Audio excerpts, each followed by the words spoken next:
Hi, ഇന്ന് നമ്മൾ എത്തിപ്പെട്ടിരിക്കുന്നത് online തട്ടുകടയിലാണ്.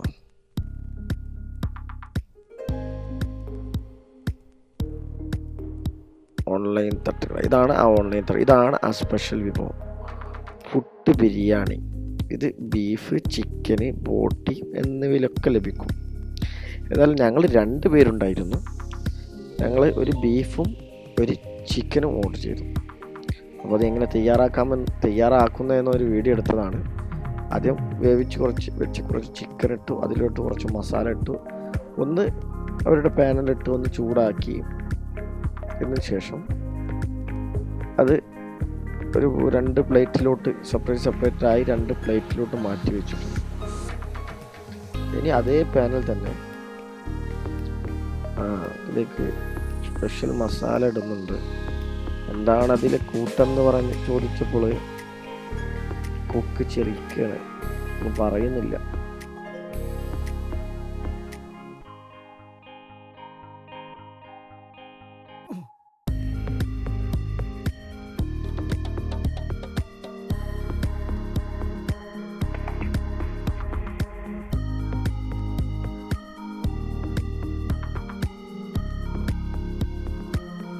നല്ല നൈസ് പുട്ടാണ്, നല്ല കണ്ടാൽ തന്നെ അറിയാം, നല്ല നൈസ് പുട്ടാണ്. ഞങ്ങളെപ്പോഴും ഭക്ഷണം കഴിക്കുമ്പോൾ യാത്രകളൊക്കെ ആദ്യം ചോയ്സ് ചെയ്യാറ് നല്ല തട്ടുകടകളാണ്. ഒന്നുമല്ല, ഒരു വിശ്വസ്തതയാണ് അവിടെ. നമ്മൾ കൊടുക്കുന്ന ക്യാഷിന് നല്ല രുചിയും അതുപോലെ തന്നെ അധികം ഡെക്കറേഷനുകളോ ഒന്നുമില്ലാതെ നല്ല ഫ്രഷായിട്ടുള്ള ഭക്ഷണങ്ങൾ കിട്ടുമെന്നുള്ളൊരു വിശ്വാസമാണ് തട്ടുകടയിൽ.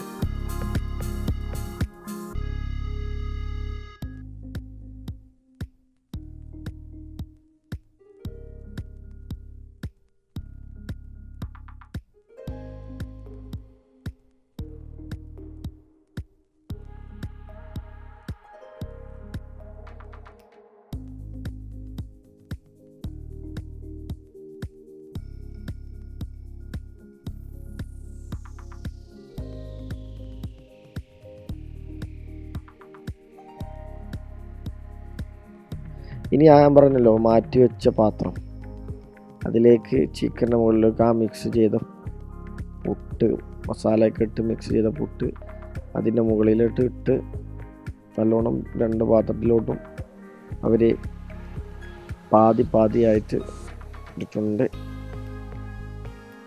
ഇനി അതിൻ്റെ മുകളിൽ ഡെക്കറേഷനൊക്കെ ചെയ്ത് കുറച്ച് മല്ലിയിലയും പുതിന ഇലയും നാരങ്ങയും ഒക്കെ വെച്ച് സർവ് ചെയ്യാൻ കഴിക്കാൻ വന്നിട്ടുണ്ട്. അതിൻ്റെ കൂടെ നല്ല മയോണീസ് ഉണ്ട്, ചട്നി ഉണ്ട്, പുട്ടുണ്ട്. അതായത് നമ്മളെ ചങ്ങാതി കഴിക്കാനുള്ള തയ്യാറെടുപ്പിലാണ്. അവനക്ക് ആദ്യമായിട്ടാണ് അവന് പുട്ട് ബിരിയാണിന്ന് കേൾക്കുന്നത്. കഴിച്ചു നോക്കട്ടെ എന്ന് പറയുന്നത്. വീട്ടിൽ നിന്ന് പുട്ട് എന്ന് പറഞ്ഞ സാധനം ഉണ്ടാക്കിയാൽ തന്നെ കഴിക്കാൻ മടിയുള്ള ആളാണ് ഇവിടെ വന്ന് പുട്ട് ബിരിയാണി എന്ന് കേട്ടപ്പോൾ ചാടി ഇറങ്ങിയിട്ടുള്ളത്. അപ്പോൾ നിങ്ങൾക്ക് ഈ വീഡിയോ ഇഷ്ടപ്പെട്ട് കഴിഞ്ഞാൽ ചാനൽ ലൈക്ക് ചെയ്യുക, ഞങ്ങളുടെ പേജ് ഫോളോ ചെയ്യുക. നിങ്ങളുടെ തട്ടുകടകളിലോട്ട് ഞങ്ങൾ ക്ഷണിക്കുക, ഞങ്ങളവിടെ എത്തുന്നതാണ്. Thank you. വീണ്ടും ഒരു വീഡിയോയുമായി നിങ്ങളെ